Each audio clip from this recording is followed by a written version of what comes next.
In 586 BC, the Babylonian army breached the walls of Jerusalem and burned the city to the ground.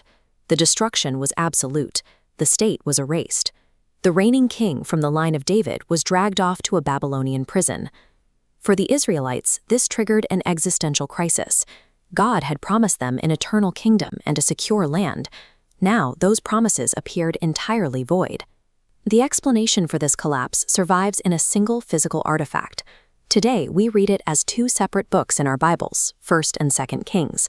But that division exists purely because the text was too long to fit on a standard 30-foot scroll. Originally, it was one continuous document. When we open this scroll today, we often expect a straightforward chronological history textbook detailing the reigns of ancient monarchs. Reading it that way leads to deep confusion. This text is a theological autopsy. Compiled by exiles living through the aftermath of the destruction, it was designed to answer one specific, agonizing question: why did the promises fail? This diagram shows the organization of the Hebrew Bible, the Tanakh. The books are divided into 3 sections: Torah, Prophets, and Writings. Notice that the Book of Kings is not grouped with historical miscellany at the end. It sits squarely in the 2nd section, the Prophets. That placement dictates how we read the data. In the ancient world, pagan prophecy was deterministic. The future was written in the stars or the organs of sacrificed animals, and humans had no agency to change it. Biblical prophecy operates completely differently. The biblical authors understood that God speaks, revealing his instructions and intentions to humans. Therefore, the timeline is open. You determine the future by your choices. Obey the instructions, and the future brings blessing. Disobey, and the future brings disaster. By placing kings among the prophets, the compilers are establishing a framework. The collapse of Jerusalem was not an arbitrary accident of geopolitics. It was the highly predictable output of a nation's covenantal choices. To evaluate those choices, the authors of Kings needed a standard. They used the Book of Deuteronomy as their primary grading rubric to assess the entire 400-year history of the monarchy. This rubric shows 5 covenant conditions: exclusive worship of Yahweh, rejecting idols, honoring God's name, observing the Sabbath, and protecting the vulnerable. Adhere to these criteria, and the nation stabilizes. Abandon them, and society fractures and inevitably collapses. If you apply this rule strictly, the penalty for breaking the covenant should have been an immediate total destruction. Yet the text documents God delaying that final penalty, extending patience and giving generation after generation another chance for nearly 1,000 years. Every historical detail recorded in the Book of Kings is deliberately selected to prove how accurately this Deuteronomic engine governed Israel's reality over that extended timeline. Because the authors rely strictly on this rubric, the physical structure of the scroll is highly asymmetrical. They do not allocate space based on how many years a king ruled. They allocate space based on theological weight. This graph maps the volume of text dedicated to each king against their actual time and power. Look at King Solomon on the far left. He ruled for 40 years. In an English Bible, his reign occupies 17 pages. No other king receives that volume of attention.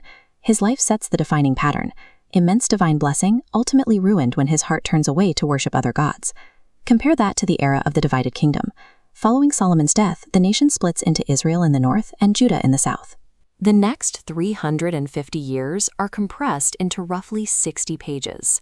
The asymmetry becomes even more extreme when we look at individual monarchs. Consider King Jeroboam II. He ruled for 54 years. From outside historical records, we know his reign brought immense military success and economic expansion. Yet the compilers of Kings dedicate only 10 verses to his entire life. Why? Because according to the Deuteronomic rubric, his kingdom was a complete theological failure. These bizarre page counts prove the author's intent. They systematically strip away standard historical trivia, like military victories, lucrative trade routes, and economic data, to expose the underlying theological rot that caused the empire's eventual death. If this text is an autopsy written by exiled compilers, it raises an obvious question. How did people living in Babylon possess such precise chronological details about monarchs who lived centuries earlier? Some argue that a single author simply invented this history during the exile to make a theological point. The literary evidence rejects that. The texts across Joshua, Judges, Samuel, and Kings contain highly distinct writing styles, shifting from formal chronologies to engaging narratives. The records were actively kept over a 300-year period by the court prophets. Unlike pagan prophets who were paid to flatter the king, Israel's prophets operated independently. They had direct access to royal records and documented the actions of the kings objectively as events unfolded. This chart shows how their raw data holds up to scrutiny. The timeline contains complex chronological discrepancies.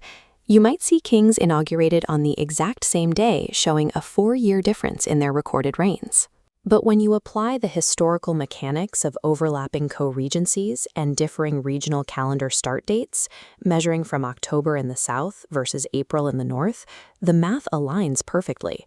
This proves the Book of Kings is a highly reliable dataset compiled from primary sources. It is not a fabricated myth. It is an undeniable historical proof of a theological reality. Looking back at the macro timeline, we see the results play out.